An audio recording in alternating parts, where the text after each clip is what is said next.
Felizes com este encontro com vocês, começamos o programa de hoje falando sobre as enfermidades, indesejáveis, obviamente, mas às vezes necessárias. Seus tipos e finalidades na ótica espírita para nossa reflexão. Também temos o quadro Espiritismo Responde e eu volto no final para contar aqui 2 casos muito especiais de mediunidade narrados no livro Hipnotismo e Mediunidade, do sábio italiano Cesare Lombroso. Especialmente para você, minha amiga, você, meu amigo, Diálogo Espírita está no ar.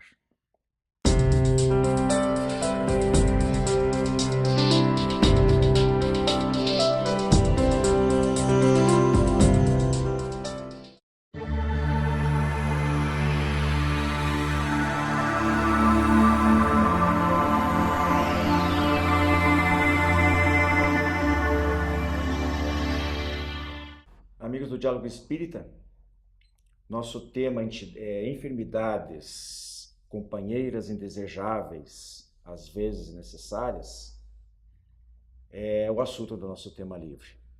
E para desenvolver o tema, nós nos valeremos parcialmente de um artigo do Fábio Alessio Dionisi, da Revista Internacional do Espiritismo.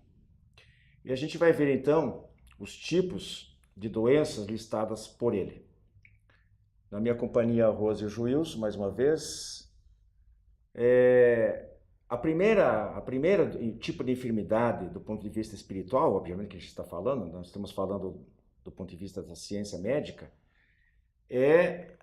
solicitadas pelo próprio espírito, antes de reencarnar, obviamente, como uma forma de proteção para não se recair em erros já cometidos no passado. Rose, explica isso para nós.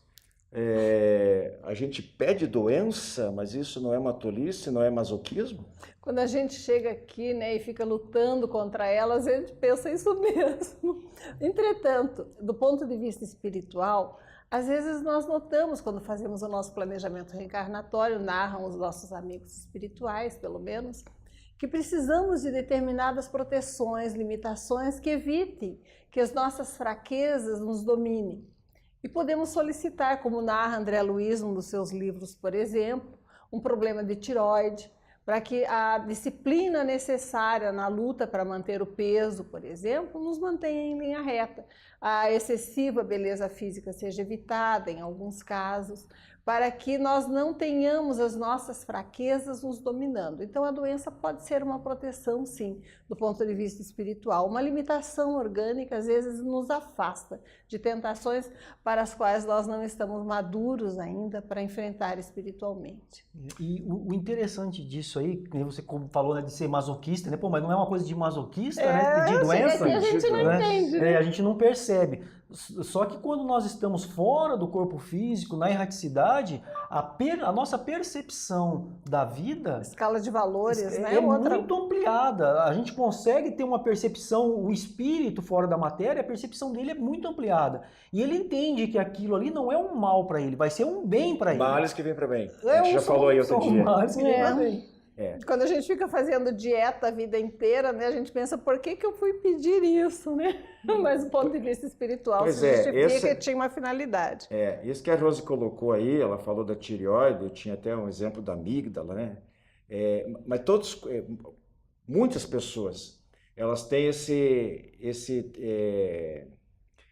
calcanhar de Aquiles, que nem sempre está no calcanhar. Às vezes é o rim, às vezes é o fígado, às vezes é a visão. E esse outro exemplo que você colocou aí, eu tinha separado para mim, você usurpou. Nossa, perdão. Eu não sei de que livro que é, mas... Está no livro, no livro. Mas realmente... e reação. Eu não sei se é a Está no livro.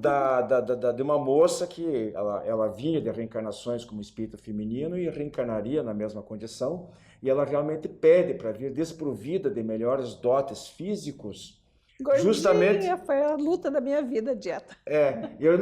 Justamente para evitar que fosse assediada de uma maneira mais, no bom sentido, né, que hoje assédio tornou-se um tema muito pejorativo, mas enfim, que ela fosse cercada por muitas atenções masculinas e tal, e esse envolvimento poderia distraí-la de um objetivo maior que ela tinha, enfim, para cumprimento da missão, da ela trajetória. Queria evitar a vaidade excessiva, né? Então vejo como isso é interessante, né? Não era propriamente uma doença, mas era uma limitação. Então essa limitação física às vezes aparece dessa forma, de um ponto vulnerável do corpo que remete a uma situação que ela já errou ali, que abusou do corpo físico, e que para ela não incorrer novamente num vício ou recair na mesma doença, às vezes até com uma desencarnação precoce, a espiritualidade previne isso aí. E só lembrando também, né, Wilson, que isso aí já é um ensinamento que Jesus nos deixou lá atrás, há 2000 anos. Se o teu olho é motivo de escândalo, arranque-o. Né? Só que não é agora, né? É na reencarnação futura. O entendimento é Os que... planejamentos de vida, né? Agora, o segundo tipo que o nosso amigo lá, o Fábio, lista, é para chamamento espiritual. E ele explica, resumidamente, o seguinte: para provocar despertamento para certas tarefas. Eu sei que o Joilson, inclusive, queria comentar sobre isso aí, exemplificando, né, Joilson?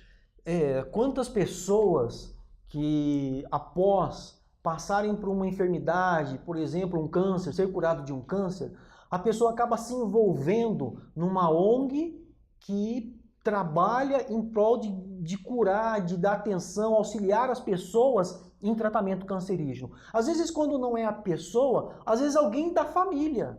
Às vezes um filho, que um pai consegue ali a cura de uma enfermidade, desperta toda a família para uma atividade de caridade, de auxílio ao próximo. A pessoa desperta, poxa, o que eu estava fazendo da minha vida? E aí ela encontra no auxílio ao próximo a felicidade e a razão de viver. Sabe, Joilson, eu conheci também alguns casos, acompanhei ao longo de muito tempo de estudo espírita. A situação é a seguinte: as pessoas que elas começam a ter, às vezes não é propriamente uma doença grave, nada, mas às vezes ela fica perambulando pelas clínicas médicas e não consegue descobrir o que é um incômodo aqui, é um incômodo ali, sempre tem alguma coisinha, e não é um caso de hipocondria, né? E aí ela, de repente, o seu espírito protetor, familiar, não sei o que, encaminha ela tem um contato com um espírita. O espírita diz: vai lá no centro espírita. Vai lá no centro espírita que vai tomar um passe, alguma coisa assim. Às vezes até fala alguma besteira, tem pessoa que se excede e provoca um certo exagero, dizer que é médium, temos que tomar cuidado com isso, mas às vezes é mesmo. E a pessoa, é a maneira da espiritualidade encaminhar esse indivíduo para um centro espírita, onde ela vai receber um esclarecimento adequado sobre o que está acontecendo com ela e de um trabalho que está sendo represado e que ela não consegue dar encaminhamento, que pode ser um trabalho assistencial ou a mediunidade ou como passista. Eu conheço vários casos assim. Então aquele incômodo, aquele desconforto, aquela dorzinha, uma coisa crônicazinha que não cura e que é só para obrigar, para cutucar mesmo para o indivíduo ir lá. Para despertar, né? Agora, Rose, é terceiro tipo, né? Esse articulista coloca, que são causadas por quase tudo, pode dizer que é de reencarnações passadas, né? Que é do nosso passado, mas mais atrelada à situação de causa e efeito, que é bastante conhecida, né? O que é a doença na maioria dos casos? Aquela doença que todo tratamento é ineficaz ou não existe um tratamento que cure propriamente, né? São métodos paliativos que aliviam, mas não resolvem a situação. Toda doença desse tipo, ela não é um problema, ela é uma solução. Nós tivemos determinados registros energéticos negativos, ruins, por escolhas, por atos, por coisas que fizemos, se não nessa em outras vidas, e aquele registro ruim, aquela energia má permanece registrada em nós, permanece conosco, para diluir isso e permitir que nós tenhamos equilíbrio espiritual no retorno à pátria após o desencarne. É preciso que às vezes ao longo de toda uma vida a gente enfrente lutas e dificuldades relacionadas àquele órgão onde ficou o registro da energia ruim. A doença nesse caso, segundo alguns espíritos, ela tem uma função química, ela vai diluindo a energia pesada e depurando o nosso corpo espiritual, para que recobremos o nosso equilíbrio. Vou pensar aqui de uma outra obra, de um outro autor, né, do Jorge Andréa, que aliás, centenário, né, 100 anos, desencarnou no comecinho de fevereiro, num dos seus ótimos livros, Dinâmica Psi. Ele diz o seguinte: as doenças somáticas e psíquicas são jorros, derrames de absorções de tóxicos mentais e encarnações pretéritas, cujas reações dolorosas restauram o equilíbrio. A reconstrução no bem substitui as ilhas ou núcleos incrustados de energias negativas por absorções sadias. Magnífico o que ele coloca aqui, né? Agora, o quarto tipo aí, Joilson, doenças inevitáveis, causadas por suicídio, vida anterior, delinquência, que lesa o espírito. Eu já vou jogar a quinta também, para você já colocar no mesmo comentário. E as compulsórias, que é o quinto tipo. Idiotia, loucura, paralisias irreversíveis. E vejam bem, isso é uma distribuição pedagógica que o autor colocou nesse artigo, né? E que a gente pode jogar um pouco para cá, um pouco para lá. Pessoalmente, eu resumiria as três primeiras. Então, essas duas, mais aqui com a explicação que a Rosa acabou de colocar, poderiam ser colocadas como de causa e efeito, mas inevitáveis e compulsórias. Essas inevitáveis, que é por suicídio. Por exemplo, uma pessoa que comete suicídio tomando veneno, ela vai danificar todo o seu organismo por dentro. Ela não vai danificar só a parte material, o corpo físico, mas vai danificar o seu perispírito. E esse registro ficará marcado no seu corpo perispiritual. Quando ela reencarna novamente, precisa que esse registro se apague. Só que ela deformou de tal maneira que, vamos dizer assim, a forma está defeituosa. E o corpo tem o defeito. E o corpo traz essa marca. Então, inevitavelmente, ela vai ter problema numa reencarnação futura, problema no estômago, problema na garganta. Aquele que resolve dar um tiro no cérebro, por exemplo, ele vai ter problema cerebral numa próxima encarnação, ou no coração, também vai ter problema cardíaco, não tem como fugir disso. E o corpo desequilibrado não é castigo de Deus. Nesse caso, o corpo vai refletir o desequilíbrio do corpo espiritual, da alma, e vai no processo de luta, né, para sobrevivência, para ter uma vida digna, para ter mais conforto. Esse processo de atenção ao órgão lesado vai restaurar o equilíbrio. Então, a doença é a solução. Eu sei que a Rosa trouxe aí uma outra classificação, por isso que eu mencionei, várias, né? Talvez até mais simplificada, mas antes disso eu gostaria de colocar o seguinte: se por um lado eu resumiria as 5 anteriores em 3, eu faria acréscimo de outras 2. Uma delas é aquelas doenças que são decorrentes do desgaste orgânico pela idade, pela velhice, né? Então, às vezes, aquele indivíduo, é natural que a pessoa, raríssimas exceções, se a pessoa viver até 85, 90, 100 anos, ela vai padecer de alguma dificuldade de visão, não vai enxergar bem, não vai ouvir bem, não vai poder caminhar mais, às vezes está presa a uma cadeira de rodas, com dificuldade da locomoção. E isso não se trata absolutamente nada de karma, não tem nada a ver com a lei de causa e efeito, é o curso da natureza. É o desgaste da matéria. E a segunda situação é das chamadas provas, das doenças provacionais, que às vezes servem para a pessoa pede para exercitar a paciência, a resignação, a fé, etc. No jornal Imortal, lá de Cambé, no norte do estado, de agosto de 1994, Nancy Pullman, ela diz o seguinte, uma frase: nem toda doença é kármica. Muitos indivíduos pedem para favorecer a pesquisa científica para a cura daquela respectiva doença. Está aí uma outra situação. Então, antes que o tempo acabe, Rose, aquela outra simplificada que você queria colocar. Na verdade, existem várias classificações. Tem aquela que fala das físicas, das atraídas, né, das espirituais, mas nós podemos resumir isso de uma forma simples. Existem aquelas doenças, como você colocou, que a longevidade, né, nos traz inevitavelmente, às vezes até mais umas pessoas que noutras. Tem as de contágio, pura e simples, mas de qualquer forma, o que nós temos que saber? Nós somos um espírito com o corpo espiritual ou perispírito que modela e controla o corpo físico. Aquilo que nós sentimos, pensamos e agimos no passado ou no presente, mantém em nós energias boas ou más. Se essas energias são continuadas e enérgicas, porque nós mantemos aqueles sentimentos continuadamente, nós vamos vamos modelar no nosso corpo físico, quer por causas pretéritas, quer por causas atuais, focos energéticos que podem ser bons se nos dedicamos ao bem, ou podem ser maus se nós temos pensamentos e atitudes ruins. Os maus nos trazem a doença, os bons nos trazem a cura. Então, o ensinamento de Jesus, ao final, para amarmos ao próximo como a nós mesmos, né, a Deus sobre todas as coisas, é a fórmula da cura e da saúde perfeita, porque atrai e nos faz produzir energias boas. É isso aí, meus amigos. Nosso tema livre de hoje fica por aqui. Esperamos ter contribuído aí para uma salutar reflexão a respeito da finalidade dos tipos de doenças do ponto de vista espiritual, obviamente. Voltamos na próxima semana com o tema livre e os nossos demais quadros estão na sequência. A Casa Editora Oclarim divulga há mais de um século a luz e o conhecimento da doutrina espírita com valioso conteúdo, de belíssimos romances a esclarecedoras obras doutrinárias. Conheça, divulgue e compartilhe a lucidez do Espiritismo. Casa Editora Oclarim. Acesse www.oclarim.com.br.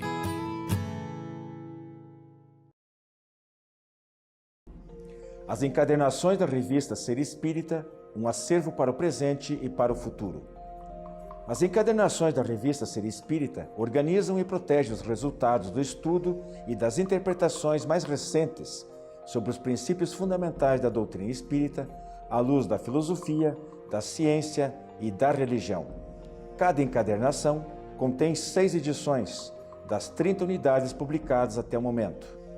Você agora pode adquirir a coleção da revista Ser Espírita, contatando www.livrariaserespirita.com.br.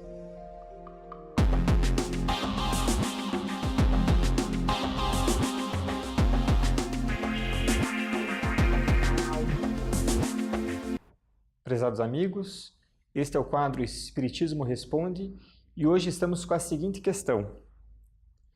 Onde trabalho, as pessoas reclamam demais de tudo que se possa imaginar. Por que as pessoas reclamam tanto? Então, primeiramente, eu queria falar para a pessoa que enviou a pergunta que não é privilégio dela, não é só onde ela trabalha, isso acontece em tudo que é lugar. E eu vou responder utilizando o nós, porque infelizmente nós todos reclamamos muito, uns reclamamos mais, outros menos, mas é um hábito que nós devemos extirpar das nossas vidas, porque a reclamação, o queixume barato, só faz uma coisa por nós: abaixa o nosso padrão vibratório. E aí ficamos à mercê de que tipo de espírito? A gente precisa refletir sobre isso. Por que as pessoas, por que nós reclamamos tanto? Eu vou passar então alguns motivos. O primeiro deles, nós hipervalorizamos os nossos problemas. E quanto mais egoísta nós formos, maior a nossa tendência em fazer isso. Por isso, uma baita de uma dica em relação a isso é que nós façamos um trabalho voluntário, paremos um pouquinho para ouvir as pessoas, sirvamos as outras pessoas, porque a partir do momento que a gente começar a prestar mais atenção nos outros e deixar de lado um pouquinho o nosso egoísmo, vamos perceber que os nossos problemas não são nada frente ao que outras pessoas por aí estão enfrentando. O segundo motivo pelo qual reclamamos tanto é porque não entendemos o contexto. Um bebê, quando vai tomar uma vacina, aquela picadinha, ele chora e resmunga, esperneia. Ele não entende o motivo por que ele está ali tomando aquela vacina. Mais tarde, quando esse bebê for um adulto maduro, ele vai perceber que aquela picadinha não foi nada frente a todos os benefícios que ele colheu através da vacina. Bem como nós, um dia, quando formos espíritos maduros, vamos perceber que todas as dificuldades que estamos enfrentando hoje não são nada frente aos benefícios que estamos colhendo. E disso tiramos que os nossos fardos são suportáveis sim, e que Deus está no controle. Deus, nosso Pai, justo, bom, misericordioso, Ele sabe o que faz e Ele sabe o que é melhor para a gente. O terceiro motivo pelo qual nós reclamamos tanto é que nós temos um radar sintonizado com coisas negativas. Percebamos isso. Se a gente vê um quebra-cabeça com 999 peças encaixadinhas, vemos uma faltando, a gente olha diretamente o quê? Nós vivemos em busca de problema, de escassez, de falta, e nisso nós vamos vivendo um tórrido deserto de estresse. Uma dica que a gente pode ter em relação a isso é ressintonizar o nosso radar para as coisas positivas. Quantas coisas bonitas, belas, boas que nós temos no nosso dia a dia, que nós não agradecemos e muitas vezes que nós sequer percebemos. Então, algo que nós poderíamos fazer é anotar 3 coisas por dia durante 10 dias. No final desses 10 dias, teríamos uma lista com 30 itens, que aposto que desses 30, a maioria nós não perceberíamos que passaria batido por nós se nós não fizéssemos esse exercício de anotar 3 coisas bonitas, belas e boas do nosso dia a dia. E para finalizar essa questão, vamos encerrar com Chico Xavier. E Chico Xavier diz para a gente: os espíritos me escutam, mas quando começo a me queixar demais, Emmanuel aparece e me manda trabalhar. Chico, você é manhoso, você chora de barriga cheia. Médium que reclama demais precisa de mais serviço. Pegue o lápis e vamos trabalhar. De repente, aquela pessoa que está reclamando muito, ou nós que estamos reclamando muito, é isso que falta, é serviço, é trabalho. E trabalho tem. Bom, continue mandando suas perguntas para adepr@adepr.org.br. Muita paz a todos.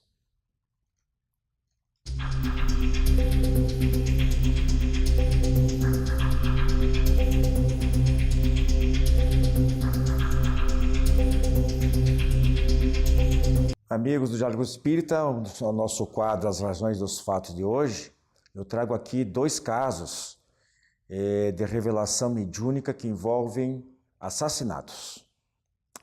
Fica aí para nossa reflexão em duplo aspecto. O primeiro do fenômeno em si, é surpreendente tanto na forma como no conteúdo. E o segundo, pela possível contribuição à justiça, como nós já tratamos aqui em programas anteriores, quando nós falamos do uso de cartas psicografadas nos tribunais brasileiros. Mas esses casos ocorreram fora do país. Eles estão narrados no livro Hipnotismo e Mediunidade, do italiano Cesare Lombroso. Então, o primeiro desses casos é do Dr. David. Ele tinha um filho médico que estava no estrangeiro e tomou um navio de volta para a Inglaterra, onde vivia, e faleceu durante esse trajeto. E o pai esse Dr. David, também era médico, suponho, foi procurado pelo capitão do navio, que veio dar suas condolências e entregou uma quantidade em dinheiro, 22 esterlinos, provavelmente a libra esterlina, com uma outra denominação, é o que consta do livro, que haviam sido encontrados no bolso do rapaz.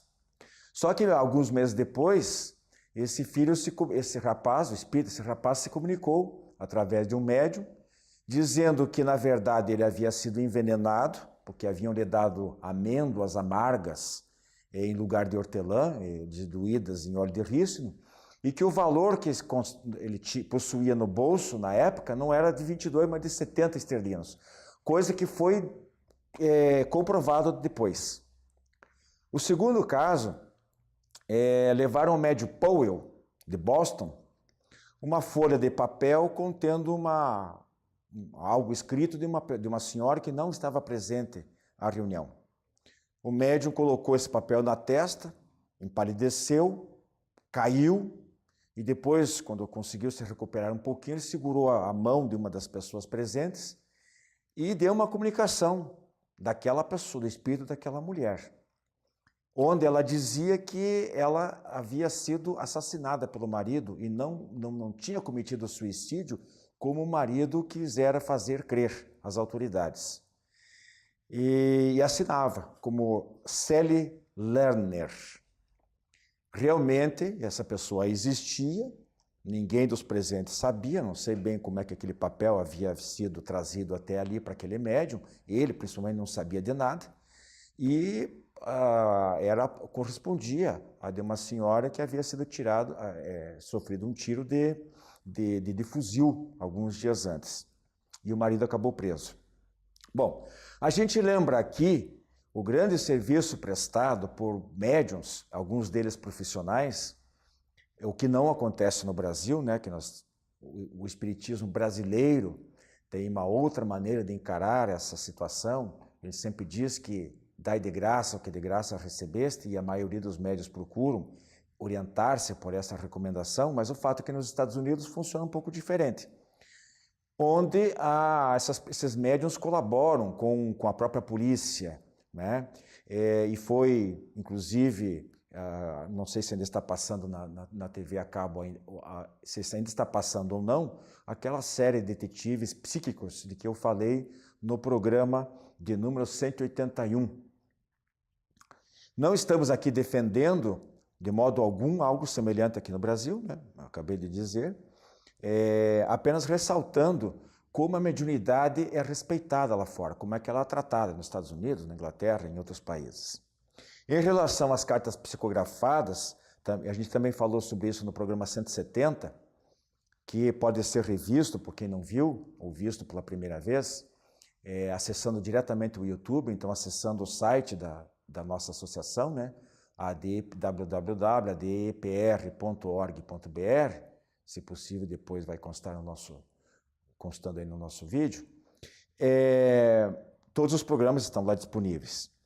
E nós falávamos que as cartas psicografadas só poderiam ser aceitas em caráter excepcional, não se tornando uma praxe, ainda que por mais fidelidade possam elas conter.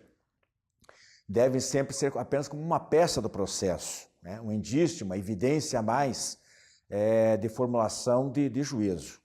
Ou até, numa fase anterior, fornecer alguma pista, né?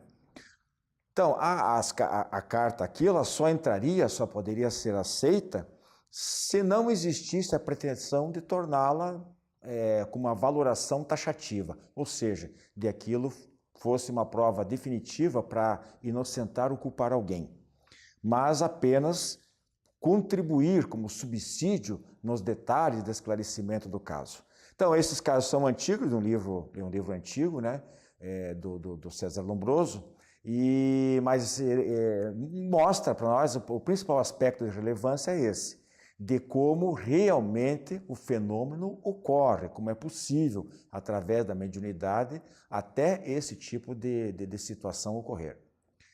Nós agradecemos a atenção de todos vocês e prometemos voltar na próxima semana aí com o nosso Diálogo Espírita, desejando para todos vocês muita paz, muita felicidade, que Deus os abençoe e sejam muito felizes nessa semana e sempre. Até lá. A editora O Clarim é uma das mais tradicionais do país e possui 200 de publicações de primeiríssima qualidade. Um de seus mais recentes lançamentos é o romance A Paranormal, de Gisete Marques. A vida do agente do FBI, John Moore, era normal e feliz até o dia em que a esposa e a filha são vítimas de um crime. Angelina Lewis se defronta com um grave problema, tendo que revelar sua faculdade extrasensorial. Refeito do passado de dores, tem um encontro com o agente e sua faculdade mostra um cenário de revelações dolorosas e comprometedoras. Pedidos pelo e-mail oclarim@oclarim.com.br, o telefone 16 33 82 1066 ou através do Clube do Livro Espírita Curitiba, pelo e-mail adepr@adepr.org.br. Clube do Livro Espírita de Curitiba. Mais de 2 décadas consolando corações, iluminando consciências. Associe-se e tenha o melhor da literatura espírita em sua casa. Descontos de até 60% no preço de capa e no primeiro ano ainda ganha uma assinatura grátis do jornal Comunicação Espírita.